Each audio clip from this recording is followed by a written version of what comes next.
Several months ago, there was a tweet sent out, or maybe an X sent out, I'm not sure of the vocabulary anymore, an instant message sent out to the world by Elon Musk. And in that message he wrote, "When you're getting criticized by both the right and the left, you're doing something right."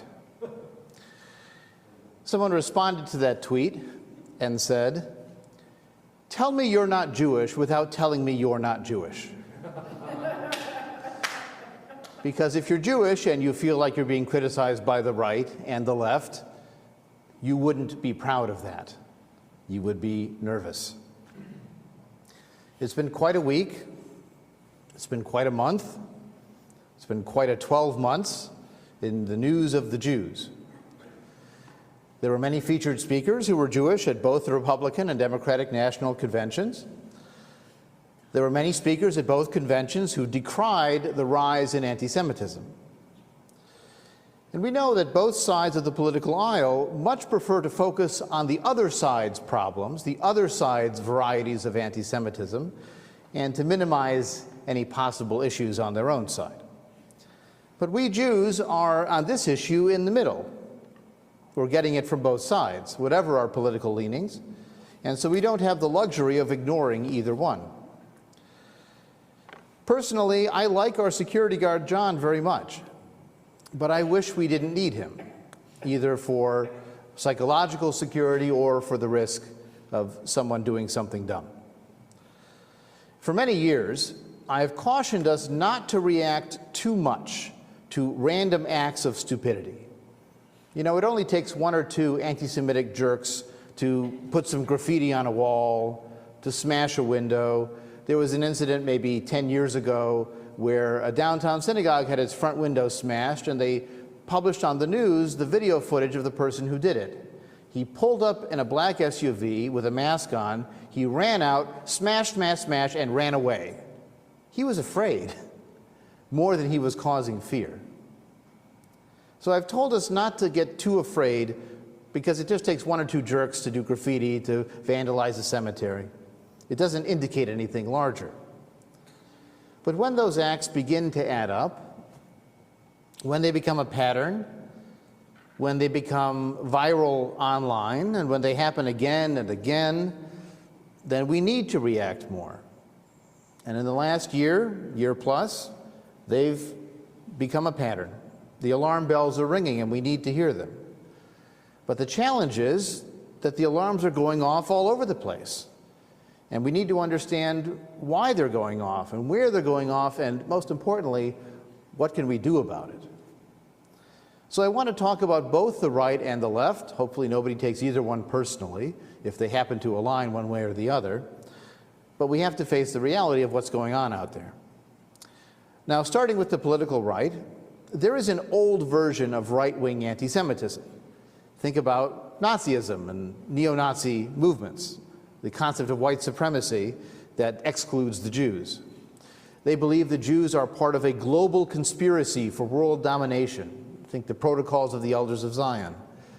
That they have a nefarious control over the economy, over the media, over international affairs. And this goes back quite a long time. There's a story that goes back to old Vienna, before even the First World War, where two Jews sit down on a streetcar in Vienna, and one of them is reading the local Jewish newspaper, and the other is reading the local anti-Semitic newspaper. And the first says to the second, "How can you read that piece of trash?" And the second one says, "Well, when I read your newspaper, everybody hates us, we're oppressed, we're miserable. When I read this paper, we run the banks, we own the government, we're in charge of everything. It's much more inspiring." Now that's the old version, and that's still out there. We know that's out there. But there are other versions of anti-Semitism that have become more complicated and more pressing from the right side of the aisle. They're in general under the category of blaming Jews for modernity and change. If you don't like current values and you want to go back to the good old days, if you don't like how things are changing and have changed and are going to change, you've got to blame someone, and maybe you blame the Jews. So one example of this blaming the Jews for change is nativism. or the belief in a white America. Ironically, if white people refer to nativism, there's something ironic about that, because they weren't native to this territory either. But of course, if you look at archaeological history, the Native Americans weren't native here either. They came from the Bering Strait, and we all came from Africa. And, you know, who's from where they're from originally? Basically nobody.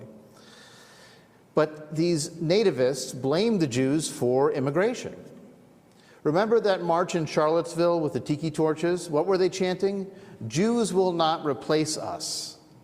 It's this idea called the replacement theory, where liberals, and from the anti-Semitic mind, Jews, globalists, you hear that word a lot too, sometimes a euphemism for Jews. The globalists are bringing these other peoples, these darker peoples, these primitive peoples, into our country to pollute the gene pool and to undermine our culture. In fact, the Jews who look white are actually a traitor, a mole, a secret agent that is using the laws and using their political power to bring in those people that we don't want. It's an isolationist strain, but it's also an exclusivist strain, a get them out and keep them out strain. The murders that took place at the Tree of Life Synagogue in Pittsburgh were exactly from this motivation.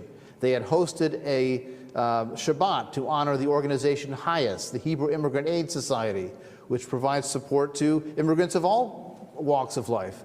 In fact, many of the Afghan refugee families that have found their way to the Chicago area have found sponsorship through Hadash. And the fact that this synagogue had honored an immigrant society support organization made them a target for this nativist anti-Semite, of course radicalized online. So that's one strain, blaming the Jews for ethnic change, for demographic change in America.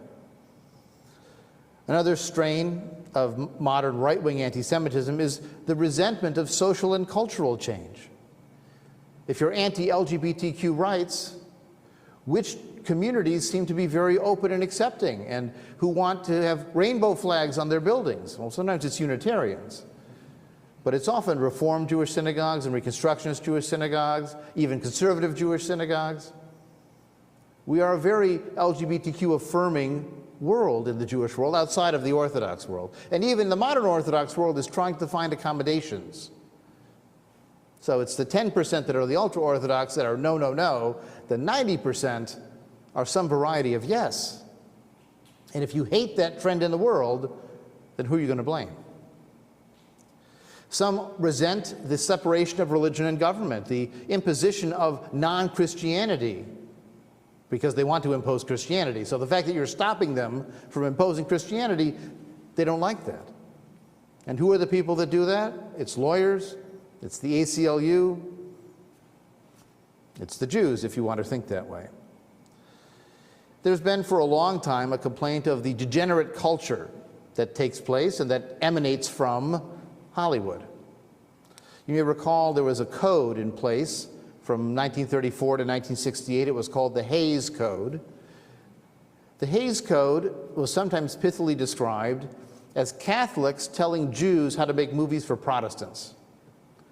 It had rules about seeing people in bed together, about miscegenation, mixed race issues. It had rules about how much violence you could show, but it was limiting expression because the assumption was if you didn't do that, those people without good Christian morals who are making all these movies would corrupt the culture and corrupt the youth.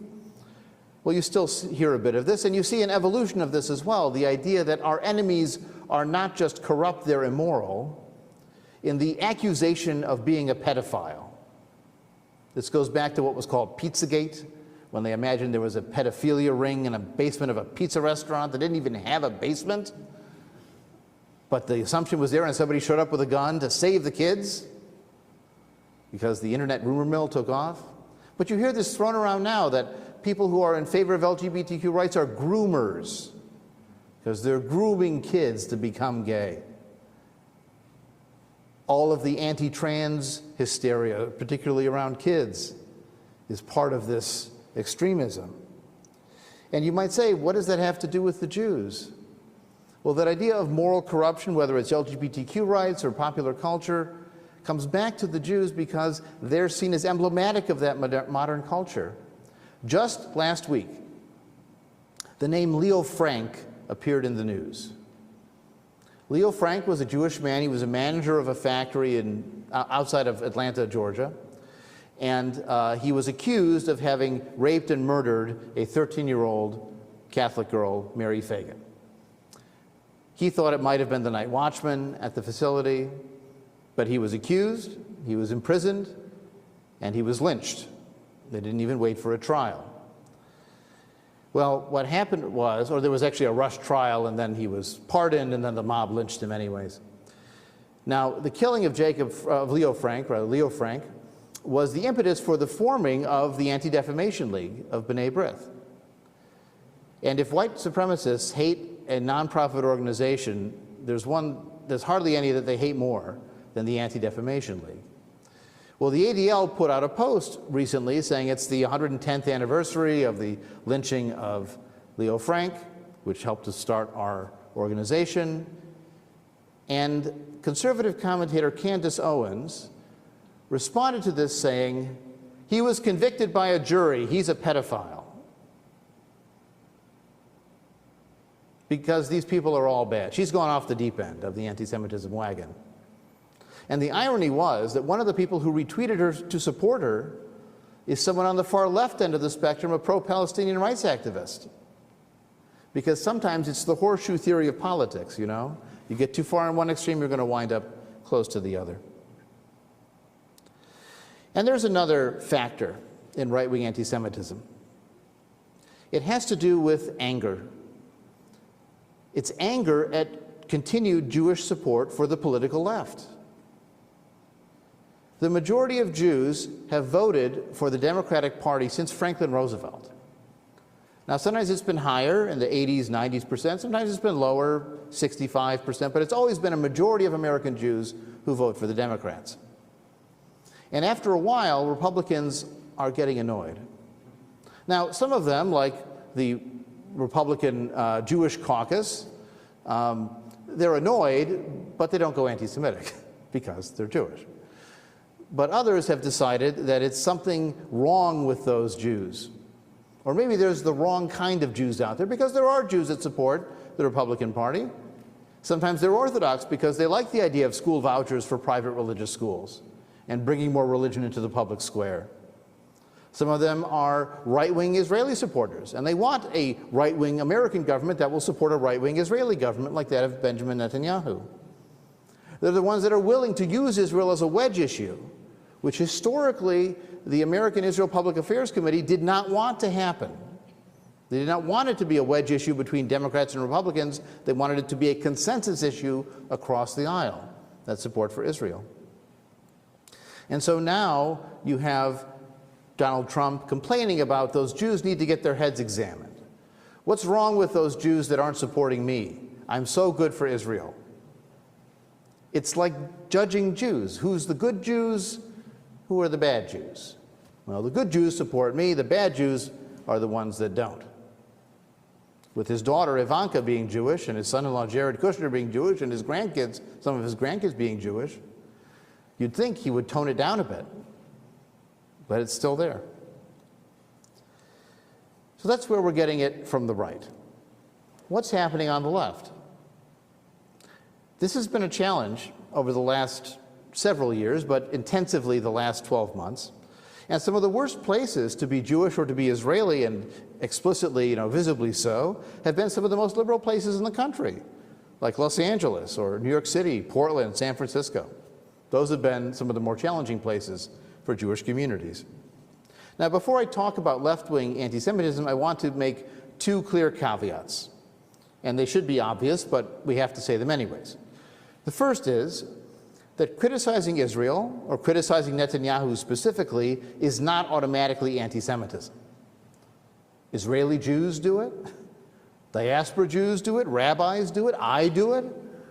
It's not anti-Semitism to say Israel did something wrong, could do something better, has made mistakes, or that certain members of the Israeli government are terrible people. That's okay. It's not anti-Semitism automatically. The second caveat is that supporting Palestinian national aspirations, even showing a Palestinian flag, is not inherently anti-Semitic. You can support the right of a Palestinian people to have a Palestinian state and demonstrate that symbolically with flags. In Israel, by the way, there are certain places where they don't allow you to fly a Palestinian flag, which is why you sometimes will see pictures of watermelons. Why watermelons? Well, what are the colors inside a watermelon? Black, green, and white, and red, right? So you've got the same colors in the flag that you use the watermelon. It's not a flag, it's just a watermelon, but it's symbolic, which is what all flags are. Now, for some people, seeing a Palestinian flag might be an emotional trigger, because people wearing that flag and flying that flag have been saying and doing and messaging them terrible things. But a flag is a flag, just like the American flag we saw deployed at the Democratic National Convention as much as at the Republican National Convention to claim this is mine too. A flag is a symbol, it depends what it means for you. And after all, the Israeli flag can be a trigger for other people.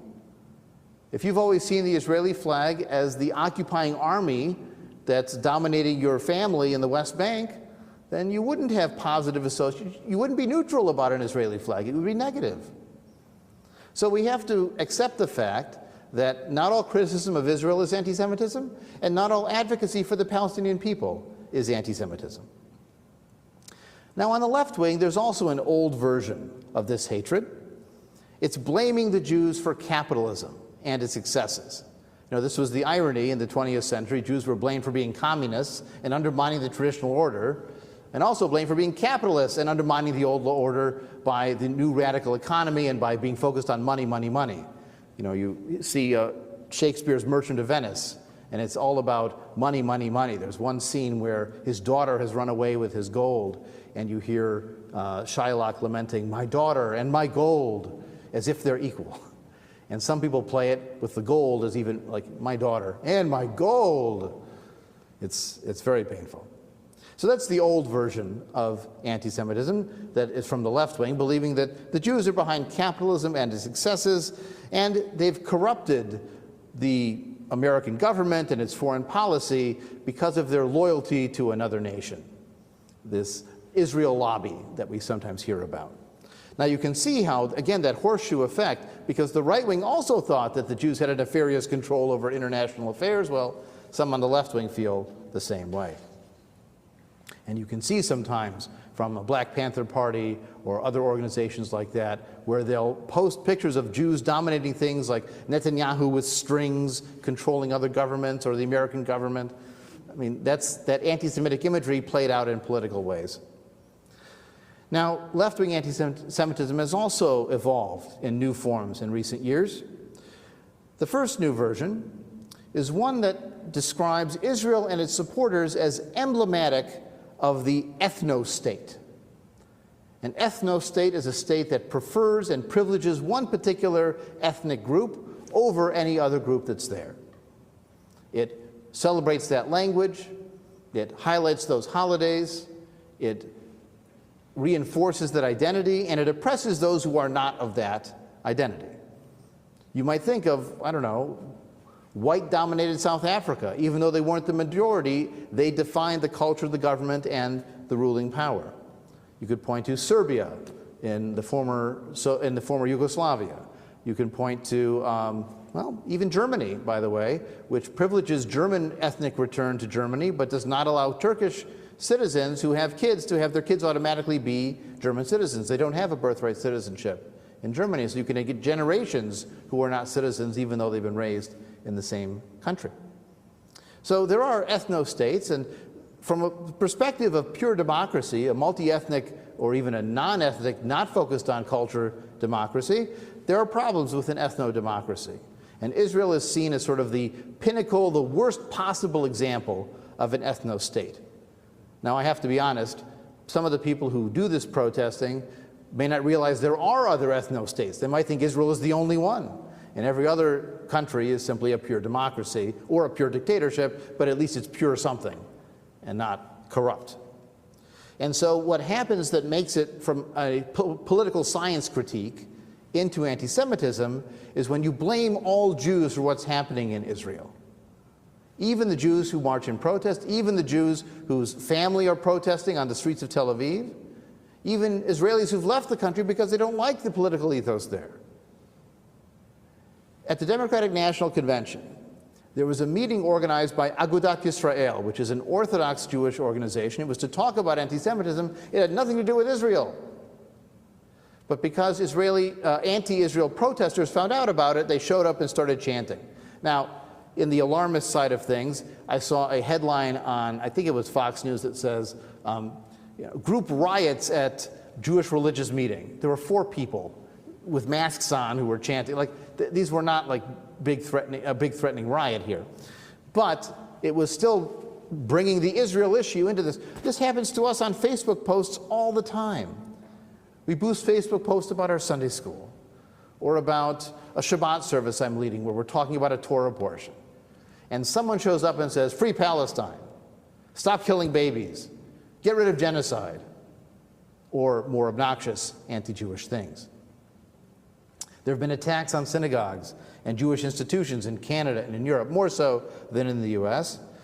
There have been people who look identifiably Jewish in an Orthodox way being attacked on the street simply because of how they look. And what the people say when they're attacking makes it clear. There was an incident on the subway in New York where someone said, "All Zionists get off the train." And there's even the hypocrisy of saying that a Palestinian state would be fine. It's Israel that must go. Well, a Palestinian state is an ethno-state. Now, in the 1990s, there was a state that did terrible things in an ethnically cleansing way. It was called Serbia. And I don't recall anyone ever saying that Serbia had forfeited the right to exist as a state. They certainly criticized what was happening there. They called it a genocide. But they didn't say there should be no Serbia anymore. They have forfeited the right to exist as a state. Well, that happens when it comes to Israel, and that idea of a double standard, and more importantly, implicating all Jews in what happens in Israel, crosses that line. A second version of left-wing anti-Semitism that we deal with today is Zionism as uniquely evil, uniquely murderous. There are nationalisms everywhere, but Zionism is the worst. It's worthy of total shunning and exclusion. Just this week, there was a book discussion scheduled for a new release book that had a critic of Zionism being interviewed by a rabbi who runs Jewish education at the 92nd Street Y in New York. And a manager of the bookstore researched the 2 people speaking, found out that the rabbi leading the discussion was a Zionist, and therefore he was not allowed in the store. They canceled the event. You are a non-person. You are banned. Turns out the owner didn't know about this and fired the employee as soon as he found out. But that employee is going to go get a job at another bookstore. That attitude is out there, that shunning, that canceling of Zionism and anyone who is vaguely Zionist. And by the way, this rabbi has criticized Israel, has criticized Netanyahu. He is not an all-or-nothing Itamar Ben-Gvir stan who supports any kind of exclusive Israeli ideology. He's a decent person. But he's too Zionist for the zeitgeist, because Zionism itself is polluting. And only the good Jews, remember we've heard that? The good Jews and the bad, only the good Jews are allowed in, the ones that reject Zionism. On the UCLA campus, if people wanted to walk across who were identifiably Jewish, the encampment told them they had to denounce Israel before they could go. It's a litmus test. It's exclusion, it's discrimination. It's cleansing Zionism. It's assumed to be, Zionism is assumed to be racism because you have an ethno-state and ethnic cleansing and the rhetoric and the conflict and the genocide that they claim is taking place. And if you are on the far left and you support liberationist movements, you'll use the phrase, "by any means necessary." Well, that defends Hamas and what happened, because that's any means that they deem necessary. You might chant "from the river to the sea," The question is, does that mean no Israel? Does that mean freeing whatever territory Palestine and Israel negotiate for each other? Is the next line from the river to the sea, all the people will be free? And some have even waved the flag of Hamas. Now, whether they are really pro-Hamas or simply pro-liberation, anti-colonialism, Hamas is anti-Semitic. You read their charter, they are clearly anti-Semitic. Now, when someone stands with a sign that says "Queers for Hamas," I don't know how much they know about Hamas. But that style of support for Hamas is at least dismissing Jewish concerns. It's demonizing the Jewish state and those who support it, even on the level of existence. That's the vast majority of American Jews, support the existence of some kind of Israel. And so if anyone who does that is beyond the pale, you've excluded Jews. You've not just excluded Israelis or Zionists. And by the way, discrimination based on national origin counts for Israelis too. And so it's not just people who are visibly Asian or visibly African. It accounts for Israelis, and so you're already breaking the law on that regard. A few years ago, you might remember that there was an incident at the Dyke March in Chicago, which was a gay rights march, where someone was marching with a rainbow flag that had a Jewish star on it. And they were told it's too reminiscent of the Israeli flag, and we don't like national flags here, but a Palestinian flag was flown. But the Jewish flag was too much. So what do we do? Well, I want us to first dismiss the option of saying, well, we don't look obviously Jewish, so we're okay. Now, the people that wear kippah, they're the ones that have trouble. No. First of all, they come for us too, if they know who we are, whether it's a Jewish star or a bumper sticker or a t-shirt or what they deem as, quote, looking Jewish. And secondly, to say to someone, you're not allowed to be publicly Jewish, is like the reverse yellow star, where before you had to wear the yellow star to tell everyone you were Jewish. Now you're forbidding anyone from knowing you're Jewish. It's the opposite, but it's just as bad. So, 4 strategies of what we have to do. First, dealing with the campus or the public square.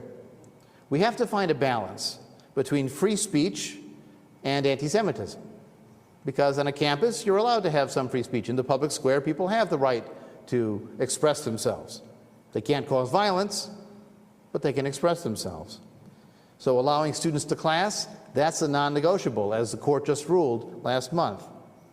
And campuses have learned from last spring. They're trying to create clearer guidelines for which slogans cross the line and which don't, which campus settings can be restricted and which can't, which buildings are you allowed into. Free Palestine might be fine. From the river to the sea, it depends what you mean. Zionists not welcome, Zionists expelled, probably too far. We'll have to see what progress has been made because the semester is starting, and we'll see what the activists have cooked up over the summer. A second thing that we can do is that we can root for and even work for a ceasefire in Gaza. The Democrats say they want it. Most Israelis say they want it. Over 60% in surveys would support a deal of a ceasefire for some kind of hostage and hostage body exchange. The ongoing conflict makes getting past this moment impossible because we're still in it. And the ongoing headlines of civilian deaths are both terribly tragic and also reinforce the worst of these impressions. And there's always the fear that it's only going to get worse. There'll be another hospital, another disaster. We can advocate for both Israeli security and Palestinian civilian safety. You can even do it in the same paragraph. I understand someone did so within the last couple days. It can be done. Third thing we can do is we can cultivate allies. We may find ourselves with unusual bedfellows and surprising allies. Palestinians who are anti-Hamas might listen. Religious African Americans with positive Israel or Jewish connections. Conservatives who are willing to call out their own as well as those on the other side. And we need to talk to our opponents to clarify what those red lines are. There was actually an inspiring article by a Yale student who was part of the encampment on the Beinecke Plaza, which is where the encampment took place on the Yale campus, who said being part of that community, he was able to explain to them why globalize the Intifada was threatening. Because for Palestinians, Intifada means uprising, resistance. Like we are the resistance, everyone said in 2016 and 2017. But for Jews, Intifada means bus bombing and suicide bombing and lack of safety and violence. And so he got them to not chant globalize the Intifada because he could explain why it was a problem. And finally, don't forget to live a positive Jewish life. We have to do that. Over the last 11 months, I've tried in our programming at Kol Hadash to not only talk about Israel and Gaza and anti-Semitism and Gaza and anti-Semitism and Israel, because doom and disaster need to be balanced with joy and with life. If a threatening email goes out to a dozen synagogues and the goal is to terrorize them, then resistance includes refusing to stop living Jewish life. That's what they want. You can have concern that is not terror. You make a rational evaluation of the risk, and you make a conscious decision to be brave and live your life. After all, if you're not afraid, it's not bravery. So the fact that we're here together, the fact that we're still active at Kol Hadash, is a sign that we're refusing to give in to those threats from outside. Now, in the big picture, looking at anti-Semitism in America and in the world, are we at the bottom of the dip, and it's only up from here? Or is there still a ways down to go? Well, I don't have a crystal ball. But unless we work to climb, then we'll stay where we are or slide even further. And so that's why we need to understand the facts, we need to confront those on our side as well as the other, and find allies to make common cause against this scourge.